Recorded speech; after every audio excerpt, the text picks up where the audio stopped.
akhir, pesanku kepada anak-anaknya jadi saleh. Jangan pernah lupakan orang tua tak, termasuk saya dan kita semua hadirin. Salah satu pesannya Abdullah ibnu Abbas, jangan pernah lupakan memohonkan ampunan kepada orang tua kalian. Jangan pernah melupakan memohonkan keselamatan kepada orang tua kita nanti di akhirat. Kenapa hadirin? Kebahagiaan kita malam ini, kesuksesan kita malam ini, itu tidak pernah lepas daripada perjuangan pengorbanan ayah dan ibu. Ayah dan ibu rela melakukan apapun di dalam kehidupannya. Yang penting di kemudian hari, anak-anak mereka bisa merasakan sukses dan bahagia. Yang belum tentu ketika anak-anaknya sudah sukses dan berhasil, orang tuanya menikmatinya. Mungkin seperti di rumah ini hadirin. Maka jangan pernah lupakan orang tua tanah.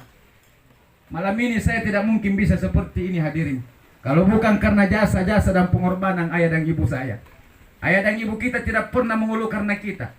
Ayah dan ibu tidak pernah berkeluh kesah karena anak-anaknya. Bahkan kadang-kadang ucapan kita lebih tinggi intonasinya dibanding mereka, yang sesungguhnya sudah menyakiti perasaan dan hati mereka. Tapi mereka sembunyikan karena mereka mencintai kita. Kadang-kadang di zaman sekarang ini anak-anak lebih senang ngumpul-ngumpul dengan teman-temannya di luar rumah, karena mereka ingin bebas merdeka tanpa ada tekanan, larangan dan pesuruhan orang tua. Bahkan ada anak ketika sampai di rumah, dia tidak mau duduk memandang wajah kedua orang tua. Dia masuk di kamarnya, dia tutup pintu kamarnya, dia kunci di dalam supaya tidak terganggu ketenangannya. Kadang-kadang seorang anak makan duluan, atau nanti setelah kedua orang tuanya duduk, selesai makan baru dia makan. Bapak ibu, termasuk saya yang masih hidup orang tua tak. Di saat kita jatuh pada titik nol, orang-orang akan jauh dari kita. Orang-orang akan meninggalkan kita, tapi ada dua sosok manusia yang Allah utus buat kita. Semakin kita menderita, semakin kita susah, mereka akan semakin dekat dengan kita, ayah dan ibu kita. Mana orang-orang yang mereka kita sayangi, cintai, hormati selama ini dari teman-teman, pada saat kita jatuh sakit, mereka tidak sanggup merawat kita. Jangankan 1 minggu, 24 jam akan merawat kita di rumah sakit, sebagaimana ikhlasnya ayah dan ibu kita. 1 hari di rumah sakit, 1 minggu di rumah sakit, bahkan 1 bulan di rumah sakit, ayah dan ibu tidak pernah mengeluh karena kita. Ayah mungkin di rumah sakit bisa tidur jauh dari anaknya, tapi ada satu manusia tidak bakalan tidur nyenyak hadirin ketika anaknya tergeletak sakit di atas ranjang.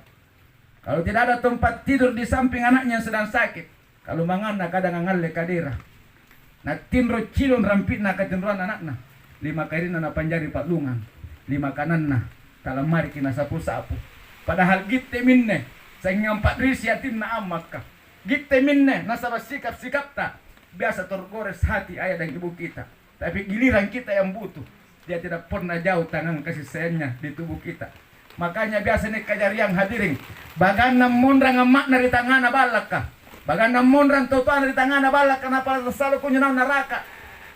Pinsang menangis, dia peluk ayah dan ibu yang sedang terbujur ke aku. Demi Allah Ta'ala, niat menggunakan hadirin, punan jari mayak mitotoa tanam pekiraka, ante maiki waktu natalasa, jangankan neraka, duduk memandang wajah mereka pun kita seperti tidak punya waktu.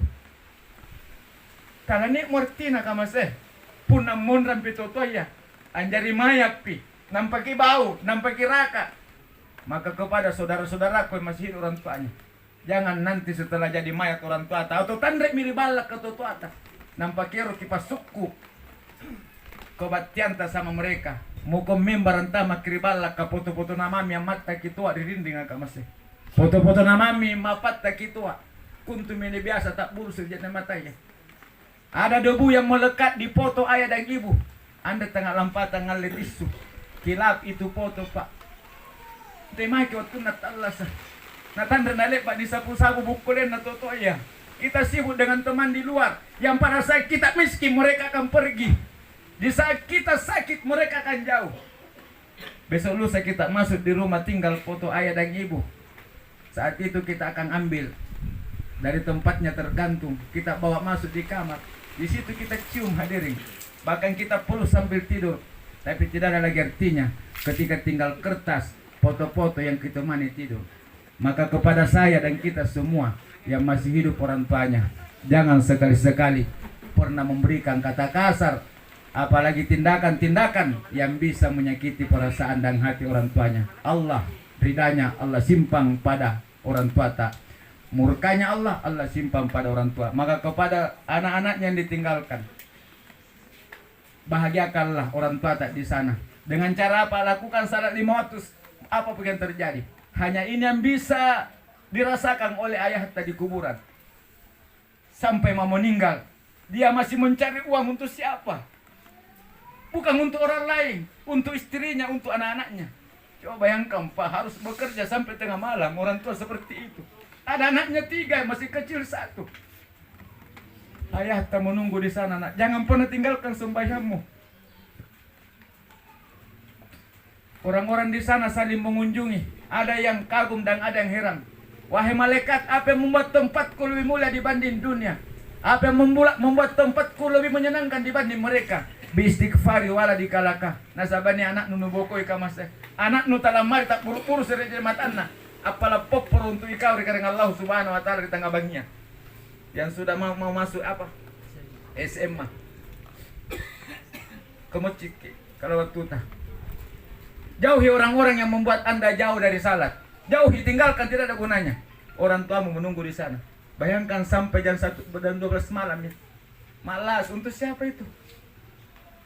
Bayangkan Pak, orang tua yang bertanggung jawab seperti itu tiba-tiba pergi.